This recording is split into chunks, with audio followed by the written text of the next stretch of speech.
आज हम भजन संहिता के भजन 57 और भजन 97 का अध्ययन करेंगे। भजन 57। हे परमेश्वर, मुझ पर अनुग्रह कर क्योंकि मैं तेरा शरणागत हूँ, और जब तक ये विपत्तियाँ निकल न जाए तब तक मैं तेरे पंखों तले शरण लिए रहूँगा। मैं परम प्रधान परमेश्वर को पुकारूँगा, परमेश्वर को जो मेरे लिए सब कुछ सिद्ध करता है। परमेश्वर स्वर्ग से भेजकर मुझे बचा लेगा जब मेरा निगलने वाला निंदा कर रहा हो। परमेश्वर अपनी करुणा और सच्चाई प्रकट करेगा। मेरा प्राण सिंहों के बीच में है, मुझे जलते हुओं के बीच में लेटना पड़ता है, अर्थात ऐसे मनुष्यों के बीच में जिनके दांत बर्छी और तीर है और जिनकी जीभ तेज तलवार है। हे परमेश्वर, तू स्वर्ग के ऊपर अति महान और तेजोमय है। तेरी महिमा सारी पृथ्वी के ऊपर फैल जाए। उन्होंने मेरे पैरों के लिए जाल लगाया है, मेरा प्राण ढला जाता है। उन्होंने मेरे आगे गड्ढा खोदा, परंतु आप ही उसमें गिर पड़े।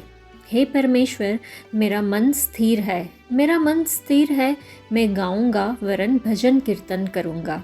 हे मेरी आत्मा, जाग जा। हे सारंगी और वीणा, जाग जाओ। मैं भी पो फटते ही जाग उठूंगा। हे प्रभु, मैं देश देश के लोगों के बीच तेरा धन्यवाद करूंगा। मैं राज्य राज्य के लोगों के बीच मैं तेरा भजन गाऊंगा, क्योंकि तेरी करुणा स्वर्ग तक बड़ी है और तेरी सच्चाई आकाश मंडल तक पहुंचती है। हे परमेश्वर, तू स्वर्ग के ऊपर अति महान है, तेरी महिमा सारी पृथ्वी के ऊपर फैल जाए। यह वह भजन है जिसे दाऊद ने तब लिखा था जब वह शाऊल से बचकर अदुल्लाम की गुफा में छिप गया था। यह सुनकर उसके भाई वरन उसके पिता का समस्त घराना वहाँ उसके पास गया, और जितने संकट में पड़े थे और जितने ऋणी थे, जितने उदास थे, वे सब उसके पास इकट्ठे हुए और वह उनका प्रधान हुआ, और कोई 400 पुरुष उसके साथ हो गए। दाऊद एक ऐसा व्यक्ति था जो जानता था कि छिपकर भागने का क्या मतलब है। हालांकि वह बिल्कुल भी दोषी नहीं था, फिर भी वह राजा शाऊल से छिपकर भागने वाले एक भगोड़े के रूप में बदल गया जो ईर्ष्या के मारे उसे खत्म करना चाहता था। इसलिए दाऊद ने इस भजन की पहली आयत में प्रभु से इस प्रकार प्रार्थना की, हे परमेश्वर, मुझ पर अनुग्रह कर क्योंकि मैं तेरा शरणागत हूँ, और जब तक कि ये विपत्तियाँ निकल न जाए तब तक मैं तेरे पंखों तले शरण लिए रहूँगा। उसने सर्वशक्तिमान परमेश्वर पर भरोसा जताया कि वह उसका शरण स्थान है, जहाँ वह सुरक्षा और संरक्षण पा सकता है। दाऊद जानता था कि परमेश्वर उसके लिए सब कुछ कर सकते हैं। उसका भरोसा और निर्भरता सर्वशक्तिमान परमेश्वर पर टिकी थी, जो उसे उन लोगों से बचाएंगे जो उसे निगलना या नष्ट करना चाहते थे। उसने पहचान लिया कि परमेश्वर की करुणा और सच्चाई उसे उसके सभी शत्रुओं से बचा सकती है। इस प्रकार दाऊद स्थिर मन से परमेश्वर का गुणगान और उनकी स्तुति करता है। वह भोर में अपनी वीणा और सारंगी से परमेश्वर की स्तुति करता है। दाऊद एक महान परमेश्वर की कल्पना करता है जो महिमा, करुणा और सच्चाई से भरा है, जिसकी करुणा स्वर्ग तक पहुंचती है और जिसकी सच्चाई आकाश मंडल तक फैली हुई है। क्या हमारे पास परमेश्वर के बारे में दाऊद जैसा ही दृष्टिकोण है? क्या हम स्वीकारते हैं कि हमारा परमेश्वर हमारे लिए सब कुछ करने के लिए महान, संप्रभु और गौरवशाली है, और हमारे शत्रुओं को हराकर हमारे जीवन में खुद को महिमामय बनाकर अपने नाम को ऊंचा करने में सक्षम है? चलिए आज हम अपने भय योग्य, अद्भुत और स्वचलित परमेश्वर पर विश्वास और भरोसा करें। तो यह भजन दया के लिए एक दिल से की गई प्रार्थना है, जहां दाऊद संकट के समय में परमेश्वर की शरण लेता है। वह परमेश्वर पर अपनी निर्भरता को स्वीकार करके शुरू करता है और स्तुति की घोषणा में बदल जाता है। अपनी परेशानियों के बावजूद दाऊद परमेश्वर की महिमा करने, उनके दृढ़ प्रेम और विश्वास योग्यता को पहचानने के लिए प्रतिबद्ध है। ये भजन कठिन परिस्थितियों में भी आराधना और कृतज्ञता के महत्व को दर्शाता है। यह हमें याद दिलाता है कि हमारी परीक्षा विश्वास प्रदर्शित करने और परमेश्वर की महिमा करने के अवसर हो सकते हैं। हमारी प्रार्थनाओं का उत्तर हमारी इच्छा से अलग रूप में आ सकता है, इसलिए हमारे लिए यह महत्वपूर्ण है कि हम अपनी इच्छा पर जोर न दें, बल्कि परमेश्वर के निर्णय पर भरोसा करें और उसे अपनाएं। भजन 97। यहोवा राजा हुआ है, पृथ्वी मगन हो और द्वीप जो बहुतेरे है वह भी आनंद करे। बादल और अंधकार उसके चारों ओर है, उसके सिंहासन का मूल धर्म और न्याय है। उसके आगे आगे आग चलती हुई उसके विरोधियों को चारों ओर भस्म करती है। उसकी बिजलियों से जगत प्रकाशित हुआ, पृथ्वी देखकर थरथरा गई है। पहाड़ यहोवा के सामने मोम के समान पिघल गए, अर्थात सारी पृथ्वी के परमेश्वर के सामने।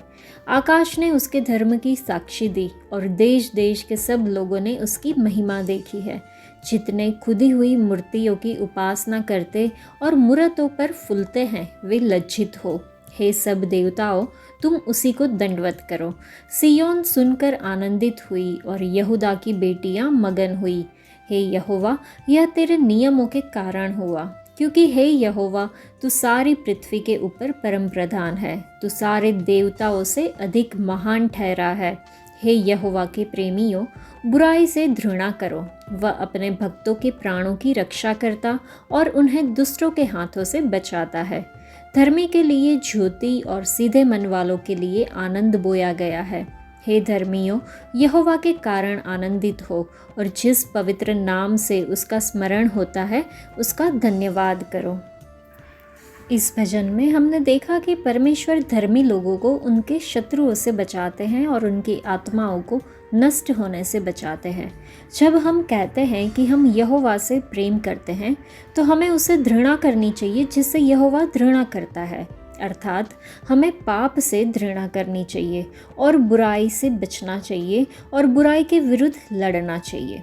हमें पाप करने वाले के साथ समझौता या पक्षपात नहीं करना चाहिए और प्रभु के साथ चलने और उनकी आज्ञाओं का पालन करने के अपने निर्णय पर दृढ़ रहना चाहिए। यदि वे लोग जो परमेश्वर की आज्ञा मानते हैं और सही काम करते हैं तो परमेश्वर उनकी आत्माओं को उनके शत्रुओं और बुराई से बचाएंगे। भले ही जो आत्मा सही काम करती है वह दुष्टों के कारण पीड़ित होती है, परमेश्वर उनकी आत्माओं को दुष्ट द्वारा नष्ट होने से बचाएंगे, क्योंकि उनकी आत्माएं उन्हें बहुत ही प्रिय है। जो आत्माएं सही मार्ग पर चलती है वे यहोवा के साथ आनंदित होगी। प्रभु स्तुति के योग्य है और उनके पवित्र नाम का सभी को सम्मान करना चाहिए। चलिए हम पवित्र जीवन जीने के लिए परमेश्वर की कृपा की तलाश करें। परमेश्वर का वचन हमें प्रभु के मार्गों पर चलने में मदद करे, जो हमारे उद्धार की ओर ले जाता है। यह भजन पृथ्वी पर परमेश्वर के सर्वोच्च शासन का जश्न मनाता है, उनकी धार्मिकता और न्याय की घोषणा करता है। बादल, आग और पहाड़ों की कल्पना उसकी महिमा को दर्शाती है। चलिए हम अपने जीवन में परमेश्वर की सर्वसत्ता को अपनाएं, इस बात पर भरोसा करते हुए कि वह हर एक परिस्थिति पर शासन करते हैं, अव्यवस्था से व्यवस्था लाते हैं। हमारा आनंद परमेश्वर के शासन या अधिकार से आता है। जिस आनंद की हम लालसा करते हैं वह हमारे जीवन में और पूरे संसार में उनके राज्य की वृद्धि से जुड़ा हुआ है। हमें बुराई से घृणा करने वाला बनना है। बुराई से घृणा के बिना यहोवा के प्रति हमारा प्रेम अधूरा है। बुराई के प्रति हमारी घृणा ही एकमात्र घृणा है जिसे परमेश्वर जीवन में अनुमति देते हैं। परमेश्वर बुराई से घृणा करते हैं क्योंकि उनकी आंखें बुराई को देखने के लिए बहुत ही शुद्ध है, वह पवित्र है।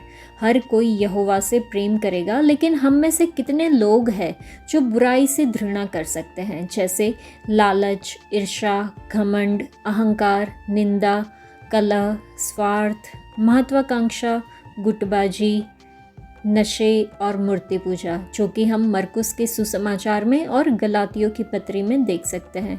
जब तक ये बुराइयां हमारे रिश्तों और हमारे जीवन में दिखाई देती है तब तक हम बुराई से घृणा नहीं करते।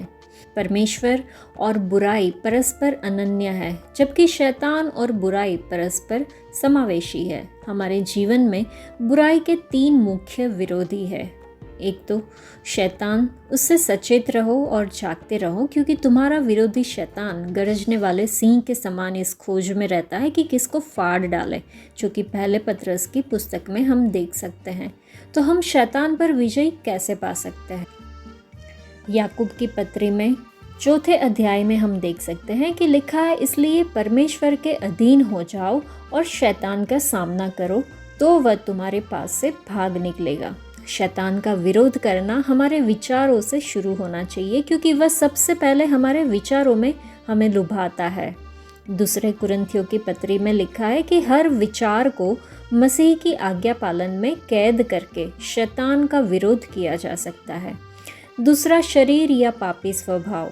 शरीर के बुरे काम, व्यभिचार, अशुद्धता, जादू टोना, क्रोध आदि शरीर पर विजय पाने की रणनीति है। युवावस्था की बुरी इच्छाओं से भागना, जैसे यूसुफ ने पोतीफर की पत्नी से दूर भागकर शारीरिक वासना से बचने की कोशिश की थी।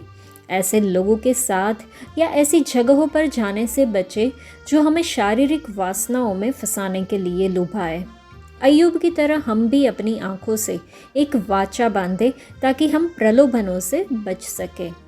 तीसरा, संसार से दोस्ती करना परमेश्वर के प्रति घृणा है, जो कि याकूब की पत्री में ही 4 अध्याय में हम देख सकते हैं, क्योंकि यह हमारे जीवन में बुरे कामों को बढ़ावा देता है। परमेश्वर में अपने विश्वास से हम संसार पर विजय पा सकते हैं, क्योंकि जो कोई परमेश्वर से उत्पन्न हुआ है वह संसार पर जय प्राप्त करता है, और वह विजय जो संसार पर जय प्राप्त करती है वह है हमारा विश्वास, जो कि हम पहले यूहन्ना की पत्री में देख सकते हैं। पहले तिमुथियस की पत्री के 6 अध्याय से हम समझ सकते हैं कि धन की लालसा एक सांसारिकता है जो हमें बुराई की ओर ले जा सकती है, यदि हम इसे अपना सेवक बनने के बजाय अपना स्वामी बनने दें, क्योंकि धन सभी बुराइयों की जड़ है, ऐसा लिखा है। जब हमारा विश्वास परमेश्वर के वचन, उनकी योजना और हमारे जीवन के लिए उनके उद्देश्य में मजबूत होता है, तो यह हमें सांसारिक आकर्षण पर विजय पाने में सक्षम बनाता है। तो हमें सीखना होगा कि परमेश्वर से प्रेम करें और बुराई से घृणा करें। शैतान का विरोध करें और वह भाग जाएगा। बुरी इच्छाओं से भागे। धन बुराई की जड़ है, सभी बुराई की जड़ है। परमेश्वर के वचन, उनकी योजना और उद्देश्य में विश्वास में वृद्धि करें। आज के लिए इतना ही। परमेश्वर आप सबको आशीष दे। धन्यवाद।